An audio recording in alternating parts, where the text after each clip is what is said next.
Kata Rasulullah, dunia ini adalah rumah bagi orang yang tidak memiliki rumah. Dunia ini adalah harta bagi orang yang tidak memiliki harta.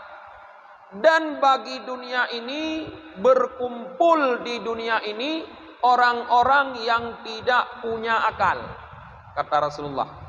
Dan terhadap dunia ini, orang-orang yang tidak punya ilmu berusaha. Dan terhadap dunia ini, orang-orang yang tidak punya kecerdasan memiliki rasa dengki. Walaha yas'a man la yakinalah, dan berusaha untuk dunia orang yang tidak punya keyakinan baginya.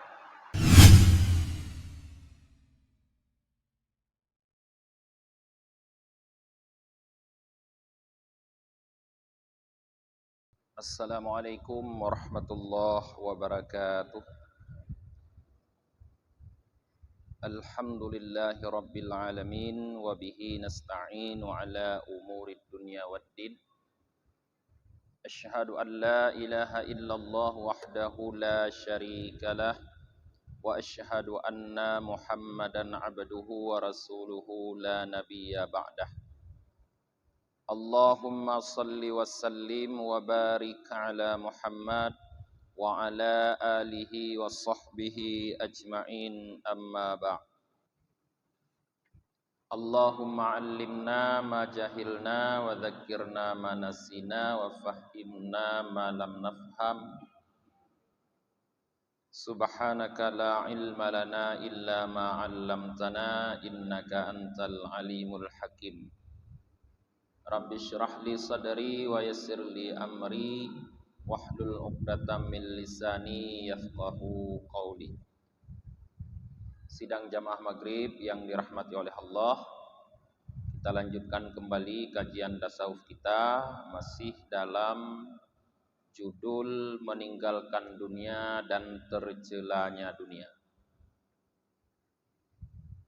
Wa qala alaihi afdalus salatu wassalam aidan, ya ma'syaral hawariyin, inni qad qabaitu lakumud dunya ala wajhiha falatan ishuha ba'di. Fa inna min khabasid dunya an usiyallahu fiha, wa inna min khabasid dunya innal akhirata la tudraku illa bitarkiha. Ala fa'biru dunya wala tu'ammiruha wa'lamu anna asla kulli khati'atin hubbud dunya wa rubba syahwatin sa'atan aurasat haznan tawilan. Jadi para jamaah, Nabi Isa alaihi salatu wassalam juga berkata, wahai orang-orang Hawari, kata Nabi Isa, sesungguhnya aku telah menekuk bagi kalian dunia di wajahnya. Maka jangan kalian bangunkan dunia setelah aku. Sesungguhnya tanda jahatnya dunia atau buruknya dunia adalah dilakukan maksiat terhadap Allah di dalamnya. Dan juga merupakan tanda daripada buruknya dunia bahwa akhirat tidak didapatkan kecuali dengan meninggalkan dunia. Maka perhatikanlah, seberangilah dunia dan jangan kalian membangun dunia tersebut. Ketahuilah bahwa sungguh asal setiap kesalahan adalah cinta terhadap dunia. Kadang-kadang keinginan satu saat dapat menyebabkan kesusahan yang begitu panjang. Jadi para jamaah yang dirahmati oleh Allah, Malam yang lalu kita telah menyebutkan nasihat dari Nabi Isa kepada kaumnya, yaitu siapa saja yang menjadikan dunia sebagai tujuannya, maka dunia akan memperhamba orang tersebut. Nah, jadi sekarang Nabi Isa juga menasehatkan kepada kaumnya. Kaumnya disebut dengan kaum Hawariyin. Di mana Nabi Isa menjelaskan bahwa beliau telah mengalahkan dunia. Di dunia itu telah ditekuk di atas wajahnya, kata Nabi Isa. Maka Nabi Isa melarang kaumnya untuk membangunkan dunia setelah beliau tidak ada. Jadi gelarang li Nabi Isa kaum Hawariyin untuk membangunkan dunia. Artinya membangun dunia. Setelah Nabi Isa berusaha menyingkirkan dunia. Jadi nasihat Nabi Isa ini juga menjadi nasihat kepada kita para jemaah umat Nabi Muhammad. Karena Nabi Muhammad pun berusaha untuk memalingkan kita daripada dunia, maka jangan kita kembali menghadap kepada dunia. Karena intinya dakwah semua nabi itu adalah mengajak umat manusia untuk berpaling daripada dunia, untuk tidak peduli kepada dunia. Maka jangan membuat kita berusaha untuk menghadap kepada dunia. Sebagai bukti bahwa dunia ini buruk, bahwa dunia ini jahat, kata Nabi Isa, cukuplah kita melihat bahwa di dunia ini orang melakukan berbagai macam maksiat terhadap Allah. Tidak ada tempat lain di alam ini selain di dunia, di bumi ini orang melakukan maksiat kepada Allah. Di langit tidak ada orang yang bermaksiat kepada Allah. Di tempat lain tidak ada orang yang bermaksiat kepada Allah. Cuma di dunia ini, di bumi ini. Maka cukuplah ini menunjukkan kepada kita bahwa ini adalah tempat yang buruk. Karena di mana banyak sekali keburukan, bermakna itu adalah tempat yang buruk. Dan juga cukuplah bagi kita tanda buruknya dunia, tanda jahatnya dunia, bahwa akhirat itu tidak akan kita dapatkan kecuali dengan kita meninggalkan dunia. Allah mengatakan, "Waman aradal akhirata wa sa'alaha sa'yaha." Siapa yang menginginkan akhirat dan dia berusaha melakukan usaha untuk mendapatkan akhirat, kana sa'yuhum masykura. Orang tersebutlah yang usahanya akan dibalas oleh Allah Ta'ala. Artinya yang fokus benar-benar mengejar akhirat, orang itulah yang akan mendapatkan balasan di akhirat dari Allah Subhanahu wa taala. Sedangkan orang-orang yang fokus mengejar dunia, waman aradat dunia dalam ayat selanjutnya, waman aradat dunia, siapa yang menghendaki dunia, maka orang tersebut akan diberikan balasan di dunia oleh Allah Subhanahu wa taala, tapi di akhirat dia tidak akan dapat balasan apa-apa. Bahkan kata Allah dalam firman-Nya, wa ma'wahum jahannam. Bahkan tempat kembali orang tersebut adalah neraka jahannam. Jadi tidak ada orang yang bisa mendapatkan kebahagiaan di akhirat kalau dia tidak mau meninggalkan dunia. Kebahagiaan di akhirat akan didapatkan dengan meninggalkan dunia. Kita tahu bahwa akhirat adalah sesuatu yang sangat baik. Wal akhiratu khairu wa abqa, kata Allah.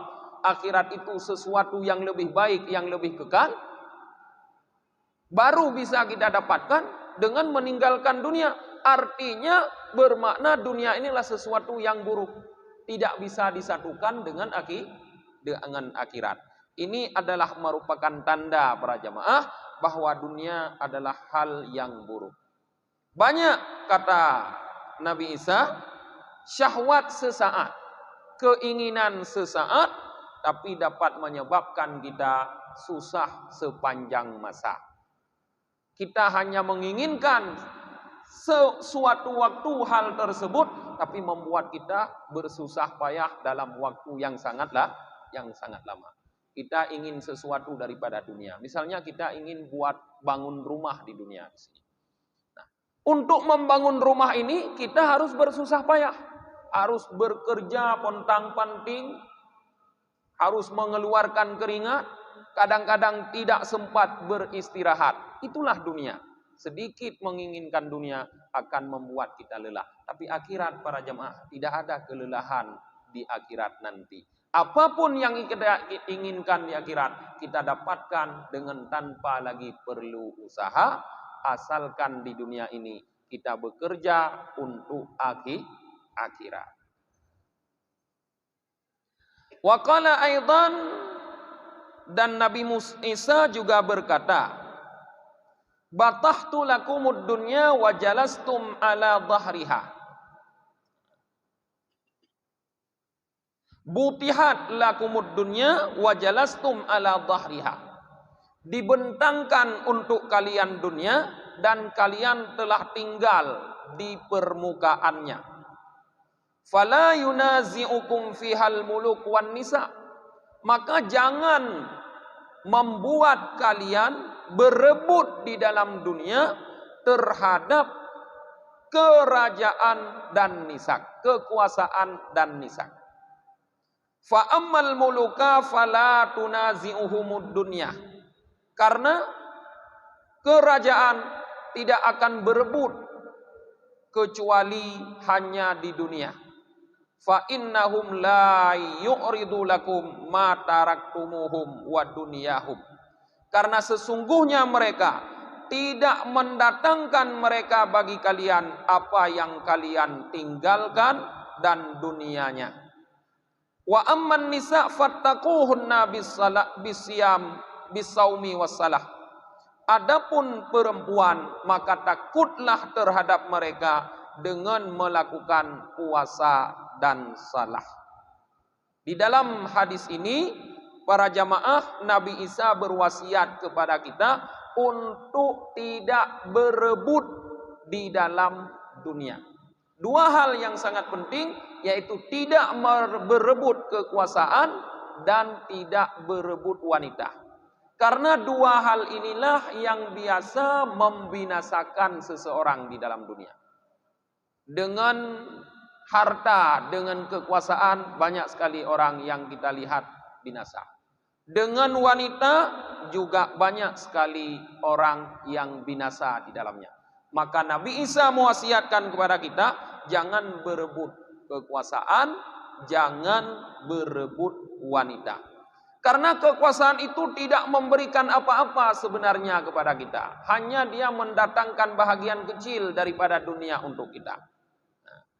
Dan wanita itu, cara untuk menghindari wanita, kata Nabi Isa, adalah dengan berpuasa dan melakukan salat. Ini juga sesuai dengan hadis Rasulullah yang lain, di mana kata Rasulullah, apabila kita tidak sanggup menikah, maka kita disuruh puasa. Ya ma'syarasy syabab, man istata'a minkumul ba'a falyatazawwaj. Wahai para pemuda, kata Rasulullah, siapa di antara kalian yang sudah sanggup, maka hendak menikahlah. Tapi jika kalian tidak sanggup, fa'alaihi bisaum, maka dia harus berpuasa. Fa innahu lahu wija, karena puasa itu akan menjadi benteng baginya daripada wanita. Jadi Nabi Isa pun di sini menasehatkan kita untuk sering berpuasa dan istiqamah melakukan salat agar terhindar dari pengaruh wanita. Wa qala aidan ad-dunya talibatun matlubah. Beliau juga berkata bahwa dunia talibatun matlubah, hal yang dicari, hal yang mencari dan dicari. Jadi dunia ini mencari dan dicari. Fatalibul akhirah tatlubuhud dunya. Orang yang di sini mencari akhirat, fokus berusaha untuk akhirat, maka dia akan dicari oleh dunia. Jadi orang yang bekerja untuk akhirat, dunia akan mengejar dia. Hatta yustakmala fiha rizquhu, sehingga disempurnakan di dalam dunia itu rizkinya. Kita lihat para jemaah, orang-orang yang saleh tidak pernah kekurangan rizki. Padahal mereka tidak mencari dunia, mereka tidak fokus kepada dunia, mereka fokus beribadah kepada Allah Ta'ala. Tapi Allah tidak akan membiarkan mereka kelaparan. Kita sudah baca kemarin cerita tentang Ibrahim bin Adham dengan muridnya. Bagaimana beliau menasehati kepada muridnya, ukhrud, kata beliau, keluarlah tapi jangan gantungkan harapanmu kepada makhluk, kata Ibrahim bin Adham. Apa balasan Allah? Allah wakilkan kepada orang Nasrani untuk memberikan beliau 1000 dinar, sekitar 4 miliar lebih sekarang para jemaah. Karena begitu pastinya, begitu yakinnya beliau dengan tanggungan Allah Subhanahu wa Ta'ala. Yakinnya seseorang terhadap tanggungan rizki yang diberikan oleh Allah akan membuat seseorang sempurna tawakal kepada Allah Ta'ala. Nah, wa talibud dunya tatlubuhul akhirah. Sedangkan orang yang mencari dunia, artinya orang yang fokus berusaha untuk mengejar dunia, tatlubuhul akhirah, orang tersebut akan dicari oleh akhirat. Sebalik yang tadi kalau orang mencari akhirat, dicari oleh dunia. Maknanya disempurnakan rizkinya di dalam dunia. Sekarang orang yang mencari dunia, dia sibuk bekerja, sibuk mengumpul-ngumpulkan harta. Alladzi jama'a mala wa addadah, dalam surah Al-Lumadzah seperti gambaran itu. Orang yang sibuk mengumpulkan harta, asyik menghitung-hitung harta. Orang tersebut tatlubuhul akhirah, akan dikejar oleh akhirat. Apa maksud dikejar akhirat? Hatta yaji'al mautu fa'akhadahu bi'unukihi, sehingga datanglah kematian, maka kematian tersebut akan mencengkramnya di lehernya. Jadi makna dikejar oleh akhirat, dikejar oleh kematian. Orang yang berusaha mencari dunia, pasti dia juga akan mati. Maknanya bukan makna dikejar oleh akhirat dia akan dapat kebahagiaan akhirat, tapi dia dikejar oleh mati yang akan membawa dia ke negeri akhirat. Sangat merugi apabila dia berusaha di dunia untuk mengumpulkan dunia, tiba-tiba datang kematian secara tiba-tiba, secara tergopoh-gopoh, dia tidak punya bekal apa-apa untuk kembali ke akhirat. Sangat merugi dan sangat menakutkan para jemaah. Waqala Abu Musa bin Yasar. Abu Musa bin Yasar berkata, qala Nabi sallallahu alaihi wasallam, Nabi sallallahu alaihi wasallam bersabda, "Annallaha azza wa jal lam yakhluq khalqan abghadu ilaihi minad dunya wa annahu mundu khalaqaha lam yandur ilaiha."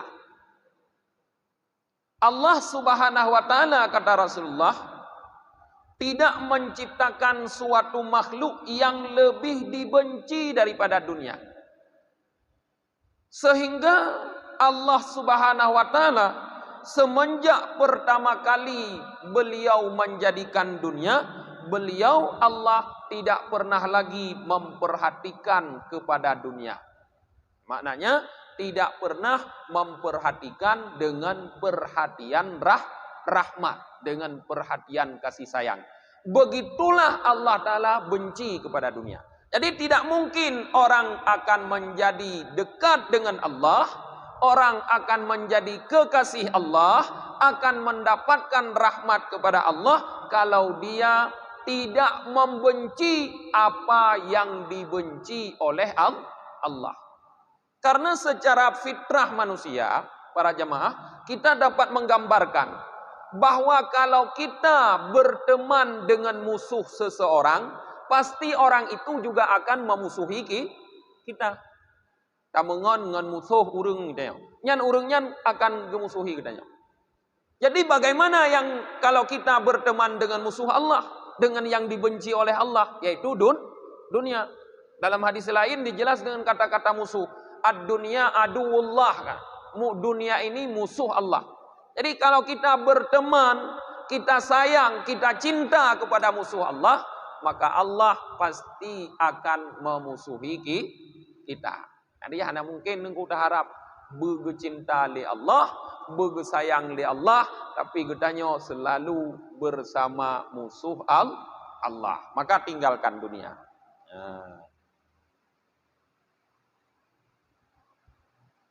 Waruya anna Sulaiman bin Daud alaihi salam marra fi mauqibihi. Diriwayatkan bahwa Nabi Sulaiman bin Daud alaihi salam beliau melewati barisan umatnya.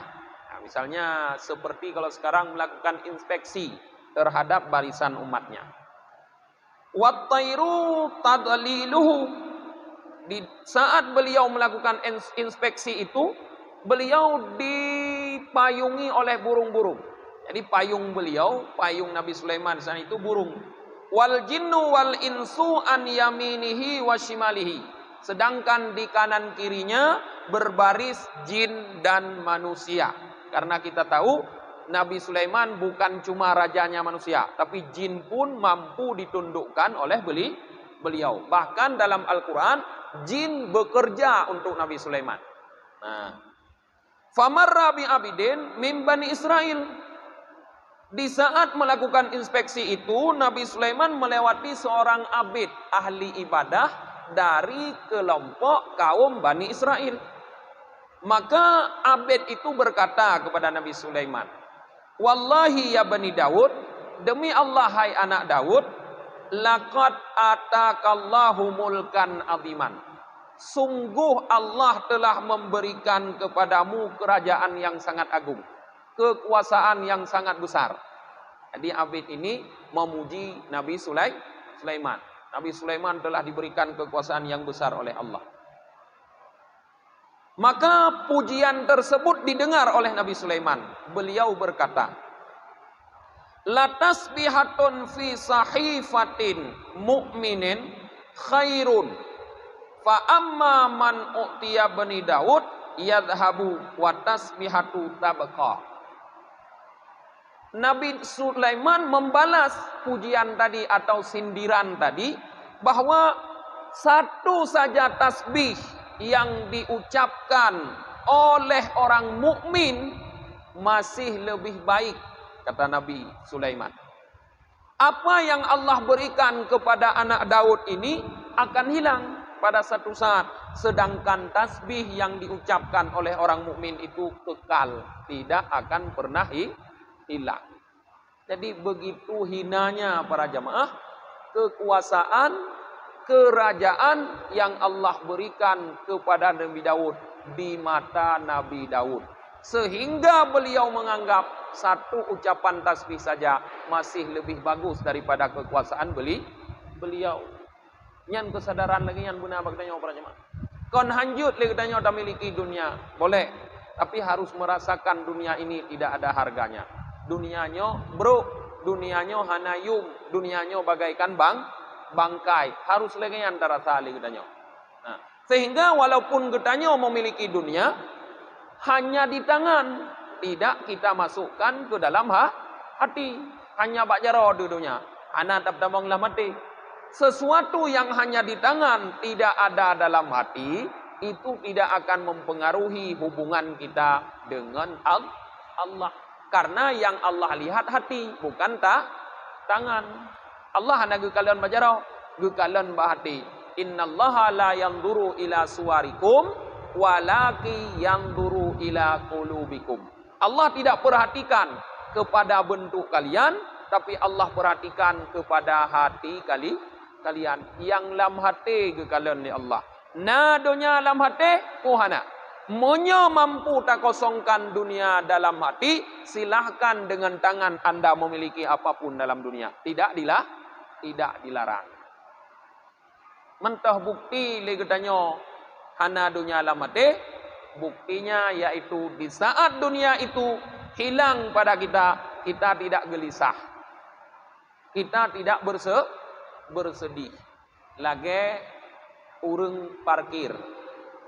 Urang parkir motor, terus motor cukup le merutuh motor kena bagaunya. Di tangannya banyak sekali mobil. Artinya dalam kekuasaannya mobil itu mobil yang diparkir. Tapi tidak masuk dalam hatinya. Dengan bukti di saat mobil itu diambil satu persatu. Sehingga kosong, tidak ada lagi mobil di tempat dia. Dia tidak susah, tidak bersedih hati. Nyan lagi nyan prinsip katanya dengan dunia. Anak pupu le dunia. Tapi bek putamong lam hati para jemaah.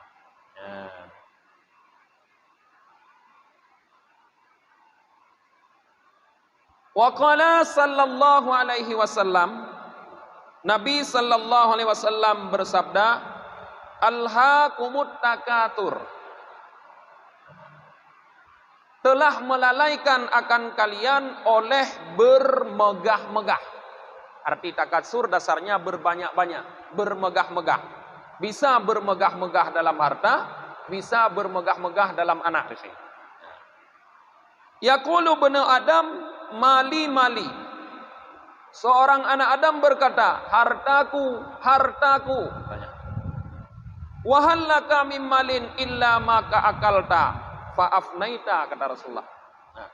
Tidak ada bagi engkau daripada harta kecuali apa yang telah engkau makan. Fa'afnaita, maka apa yang engkau makan itu akan menjadi busuk. Aulabista, atau apa yang engkau pakai. Fa'ablaita, maka engkau akan membuatnya usang. Autasaddaqta fa'abqaita, atau apa yang engkau sedekahkan, maka engkau membuatnya kekal. Jadi para jamaah, Rasulullah membagi harta di sini kepada 3 macam.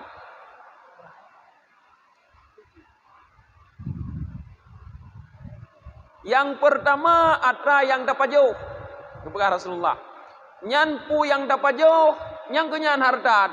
Tapi ujung ji, bro. Oh yang dapat jauh ujung ji bro. Nekalan ujung atra yang dapat jauh, hoi plung. Lam WC. Kan? Lam tempat sampah. Seperti dunia ini, kalau dia kita gunakan untuk makan, akan menjadi sampah. Membusuk. Kalau dunia ini harta kita gunakan untuk kita pakai, akhirnya jadi usang juga bro, menjadi usang. Tapi kalau dunia ini kita gunakan untuk bersedekah, itulah kata Rasulullah yang kekal. Bermakna para jemaah, dari sebahagian besar dunia bisa kita gunakan untuk akhirat, bisa kita kekalkan. Dunia padahal sebenarnya adalah hal yang fana, yang binasa, yang hancur, tapi bisa kita kekalkan. Caranya yaitu dengan cara bersedekah. Dengan tamu sedekah, atra yang kut bro, hanjut ke bro. Dengan tak bersedekah, atra yang semestinya usang tidak menjadi usang. Karena dia tetap kekal di sisi Allah. Sehingga di saat kita kembali kepada Allah, kita akan mendapatkan dia. Nyankeh mungkin unggapan, bawalah dunia atau bawalah hartamu sampai engkau mati. Bawa mati dunia, bawa mati harta. Artinya harta yang tak gunakan jalan Allah, nyantame sampai mati. Jadi menyona urung pegah dunia atau harta hana tame mati. Nyan salah. Dari sisi apa yang kita lihat tadi. Karena ternyata bisa kita bawa dunia ini sampai kita mati. Jut tame dunia hartanya sampai dengan mati. Yaitu dengan tame nilai daripada harta kita nyonya. Dengan cara bersedekah. Karena orang yang menggunakan hartanya untuk bersedekah akan mendapat balasan Allah di akhirat. Nyankeh urang yang me harta sampai mati. Sedangkan urang yang gunakan harta hanya untuk pajuh dan hanya untuk pakai atau hanya untuk tatroh, takubah, nyan urang nyan hana gume dunia sampai mati. Dunia hanya gume tegolom mati. Bahkan lagi ada pengaruhnya secara fikih hanya gume ihtihad gemendong. Ban ka sakit hana je gume li mendum. Karena orang yang sudah sakit hanya boleh mempergunakan harta seperti 3. 2/3 tu anjut li. Walaupun hek dah usaha tamida tapi tidak bisa lagi. Hanya 1/3 para jemaah. Wa qala sallallahu alaihi wasallam ad-dunya darum man la daralah wa malun man la malalah walaha yajma'u man la akilalah wa alaiha yu'adi man la alimalah wa alaiha yahsudu man la fikhalah wa laha yas'a man la yakinalah. Kata Rasulullah, dunia ini adalah rumah bagi orang yang tidak memiliki rumah. Dunia ini adalah harta bagi orang yang tidak memiliki harta. Dan bagi dunia ini, berkumpul di dunia ini orang-orang yang tidak punya akal, kata Rasulullah. Dan terhadap dunia ini orang-orang yang tidak punya ilmu berusaha. Dan terhadap dunia ini orang-orang yang tidak punya kecerdasan memiliki rasa dengki. Walaha yas'a man la yakinalah, dan berusaha untuk dunia orang yang tidak punya keyakinan baginya. Jadi kata Rasulullah yang pertama, dunia rumah urang hana rumah. Artinya orang yang berusaha membangun rumah di dunia, itulah sebenarnya orang yang tidak punya rumah. Pak hana rumah di akhirat. Karena dia asik berusaha membangun rumah di dunia, lupa membangun rumah di akhirat. Pada hakikatnya orang tersebut tidak punya rumah. Karena rumah yang tamangun idunya golom god leuh kadang ka idu gop. Kon tanyo yang du. Golom leuh rumahnya kam ninggai tu. Thodu. Urang lain. Tha urang lain bisa warih gudanyo, bisa kon warih gudanyo. Kadang fitaingan gudanyo. Mantan perumah tu. Ban melinggai tanyo ka iwong mantan. Tha yang du baru mau tanyo. Mantan daripada perumah gudanyo. Jadi sebenarnya hana rumah gudanyo. Ta pegot ke gop. Ta bangun untuk orang. Maka Rasulullah katakan dunia rumah bagi orang yang tidak punya rumah. Dan dunia adalah harta bagi orang yang tidak punya harta. Orang yang tidak memiliki harta di akhirat, hartanya cuma di dunia. Karena dia tidak mau menggunakan harta dunia untuk akhirat, maka hartanya terbatas hanya di dunia saja. Kemudian orang yang tidak punya akal, dia hanya akan berusaha mengumpulkan dunia, kata Rasulullah. Urang yang hana akai. Orang yang berakal tidak akan berusaha mengumpulkan dunia, karena dia tahu dunia ini tidak kekal, fana. Gedepu dunianya hana kekal. Sesuatu yang kita kumpulkan belum tentu bisa kita nikmati. Sesuatu yang kita usahakan seperti tadi belum tentu menjadi milik kita, karena milik orang lain. Maka orang yang berakal tidak akan terlalu berusaha mengumpulkan dunia, kata Rasulullah.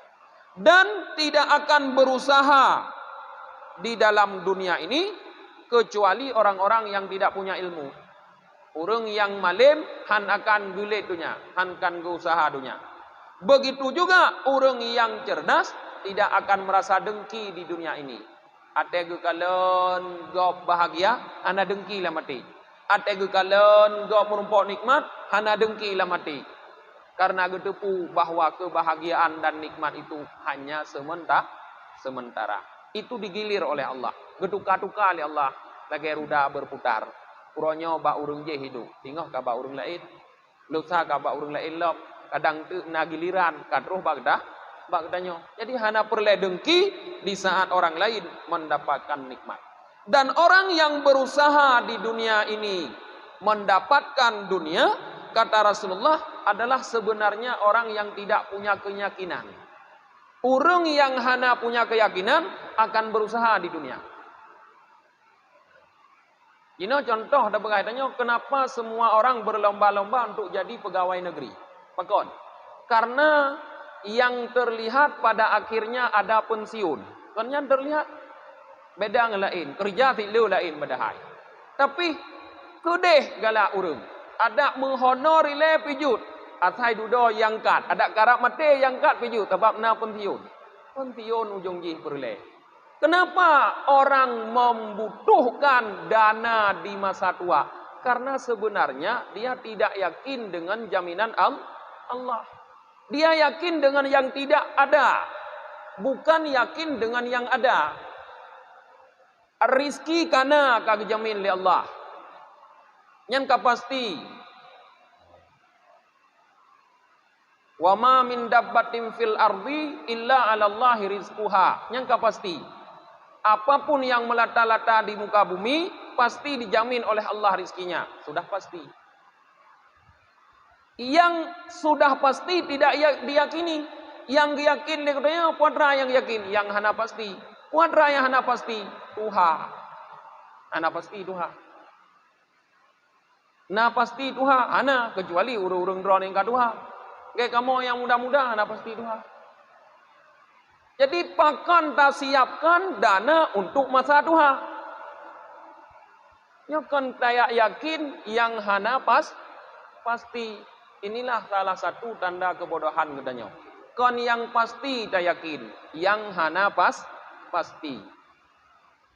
Meyakin sesuatu yang tidak pasti itu adalah bentuk daripada khayal.